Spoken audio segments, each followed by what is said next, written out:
आज यहां से एक नई सीरीज की शुरुआत हो रही है। हम क्या करने वाले हैं कि अलग अलग फील्ड्स में अलग अलग लोगों ने जो भी कुछ एक्स्ट्रा ऑर्डिनरी अचीव किया है, उनकी कुछ कोटेशंस हैं। उन कोटेशंस के थ्रू हम उनकी थॉट प्रोसेस को समझने की कोशिश करेंगे कि वो किस तरीके से सोचते थे, ऐसा क्या था उनकी सोच में जिसकी वजह से वो कुछ एक्स्ट्रा ऑर्डिनरी अचीव कर पाए। तो आज शुरुआत होने वाली है एल्बर्ट आइंस्टाइन से। लेकिन अगर आप लोग जो मुझे अभी वीडियो में देख रहे हैं, आप चाहते हैं कि कोई पर्टिकुलर पर्सन है जिनकी कोटेशंस की हम डेप्थ में जाएं और उनकी थॉट प्रोसेस को समझने की कोशिश करें, तो आप नीचे कमेंट सेक्शन में बता सकते हैं और मेरे आने वाले सेशंस में मैं एक एक करके उनको कवर करता चला जाऊंगा।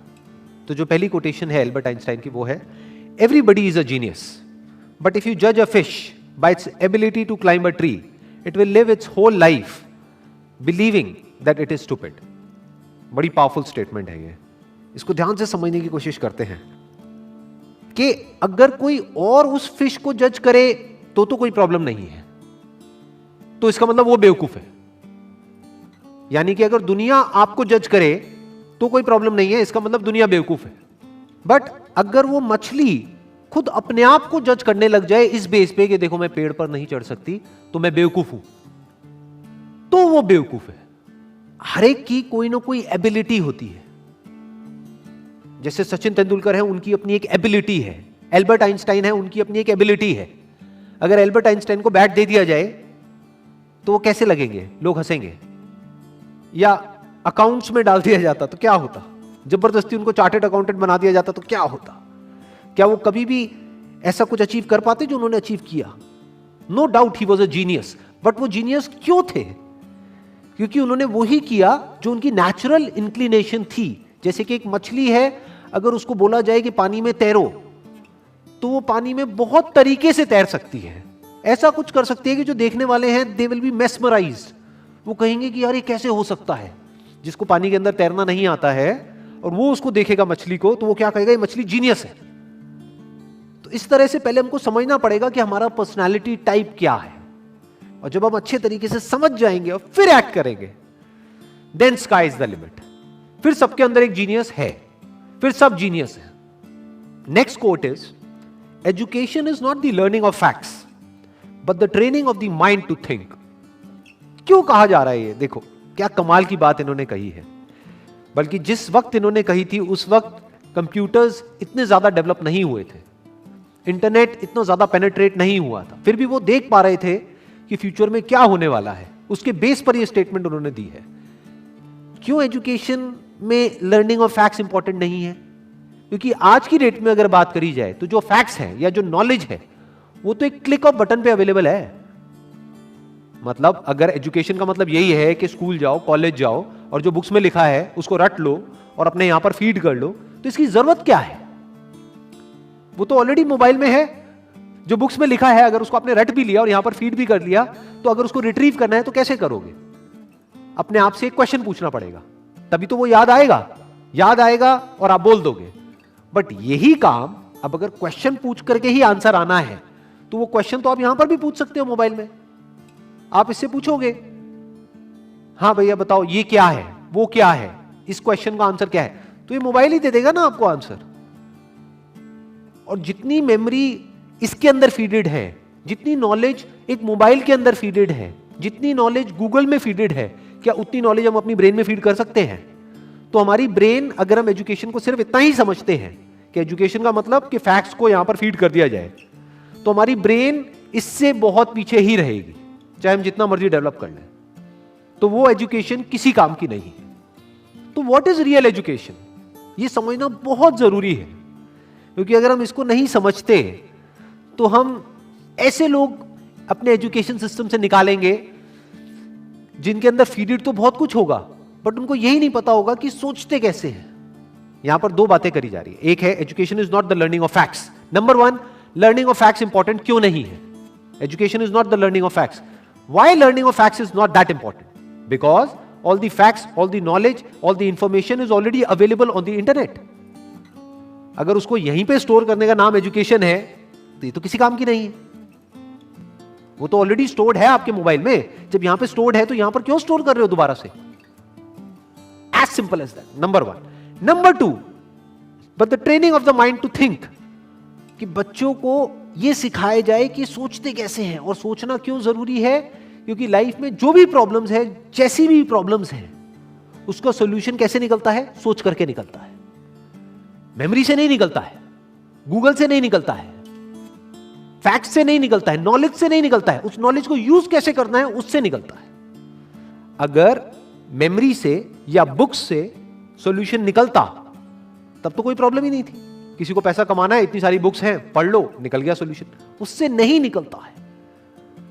इंफॉर्मेशन से सॉल्यूशन नहीं निकलता है, उस इंफॉर्मेशन को यूज किस तरीके से करना है उससे सॉल्यूशन निकलता है। जिस सवाल का जवाब गूगल नहीं दे सकता है, उस सवाल का जवाब अगर आप दे सको, सोच करके उस प्रॉब्लम का भी सॉल्यूशन निकाल सको जो गूगल नहीं निकाल सकता है, तो कहेंगे कि आप इंटेलिजेंट हो। यह इंटेलिजेंस डेवलप करने का काम होना चाहिए एजुकेशन सिस्टम का।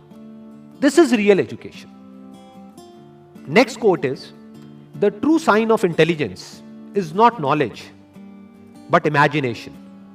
नॉलेज के बेस पे जो पास्ट में हो चुका है उसको हम रिपीट तो कर सकते हैं, लेकिन कुछ भी नया क्रिएट नहीं कर सकते जब तक कि इमेजिनेशन ना हो।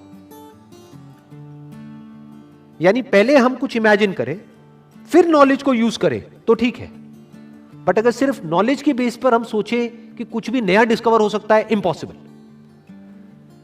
नॉलेज के बेस पर हम गोल गोल गोल गोल एक पैटर्न में घूम सकते हैं कि जो हो चुका है उसको रिपीट कर सकते हैं। फॉर एग्जाम्पल, यहां पर एक बल्ब है, तो इस बल्ब को बनाने की एक नॉलेज है हमारे पास में, तो उस नॉलेज से क्या हो सकता है, और बल्ब्स बन सकते हैं। एक फैक्ट्री बन सकती है, उस फैक्ट्री में और बल्ब्स को प्रोड्यूस किया जा सकता है।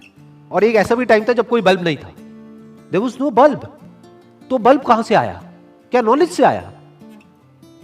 जो भी ह्यूमैनिटी की नॉलेज थी हजारों साल की, क्या वहां से आया वो बल्ब? बल्ब कहां से आया?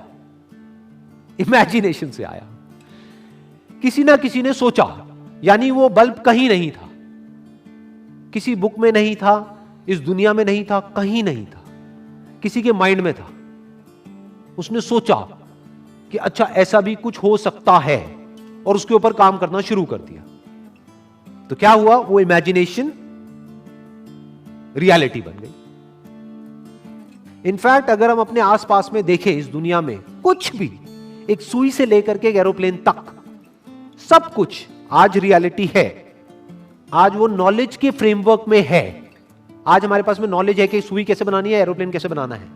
We have knowledge of producing it, we have knowledge of running it, we have knowledge of creating it. But एक टाइम पे वो सब क्या था? वो इमेजिनेशन था, सब इमेजिनेशन था। जब इमेजिनेशन रियलिटी में कन्वर्ट हो जाती है तो वो नॉलेज हो जाती है, फिर उसको रिपीट किया जा सकता है। तो दैट इज कन्वीनियंट, बट वहां पर कुछ भी नया डिस्कवर नहीं हो सकता है। कुछ भी नया डिस्कवर करना है तो यू नीड इमेजिनेशन। जैसे एक तरफ से व्हील डिस्कवर हो गया, एक तरफ से लगेज डिस्कवर हो गया, अब यहां पर इमेजिनेशन की जरूरत है। क्या लगेज उठाने में दिक्कत आ रही है? व्हील है, व्हील लेकिन बड़ा है, तो अगर इस व्हील को छोटा कर दिया जाए और उस लगेज के नीचे फिट कर दिया जाए तो क्या होगा? ये इमेजिनेशन है। This is the difference between imagination and reality. यानी कि अगर इसको हम अपनी लाइफ से रिलेट करें तो जो भी हमारी जो करंट सिचुएशन है या जो भी कुछ आज तक हमारे साथ में हुआ है, वो सब क्या है? नॉलेज है, फैक्ट्स है। हो सकता है वो फैक्ट्स या जो हमारी रियलिटी है वो ये कह रही है कि हम लाइफ में कुछ कर ही नहीं सकते, बट इमेजिनेशन यहां पर क्या कर सकती है? इमेजिनेशन यहां पर अगर हमारे अंदर है तो हम इमेजिन कर सकते हैं कि फ्यूचर में इस रियलिटी को बदला जा सकता है। हम अपने लिए एक नया फ्यूचर इमेजिन कर सकते हैं based upon the resources that we have, based upon the knowledge that we have.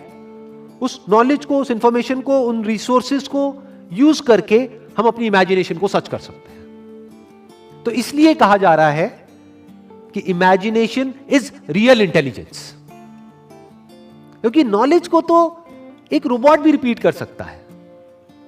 तो रोबोट को हम आर्टिफिशियल इंटेलिजेंस तो कह सकते हैं, रियल इंटेलिजेंस नहीं कह सकते। यानी कि कोई प्रोडक्ट है वो बनाना है, तो वो तो मशीन्स भी क्रिएट कर सकती है और करती ही है। एक रोबोट भी बना सकता है, लेकिन कुछ ऐसा है जो रोबोट नहीं कर सकता, जो हम ही कर सकते हैं। That is real intelligence, that is human intelligence. तो ये कुछ कोटेशंस थी एल्बर्ट आइंस्टाइन की, जिसको आज हमने डीपली समझने की कोशिश करी है। अगर इसके अलावा आप चाहते हैं कि कोई और पर्सन भी है जिन्होंने कुछ एक्स्ट्राऑर्डिनरी अचीव किया है किसी भी फील्ड में, और उनकी भी कोटेशंस की हम डेप्थ में जाएं, तो आप नीचे कमेंट सेक्शन में बता सकते हैं। तो मेरे आने वाले सेशंस में मैं एक एक करके उनको कवर करता चला जाऊंगा। Wish you all the very best. Thank you so much.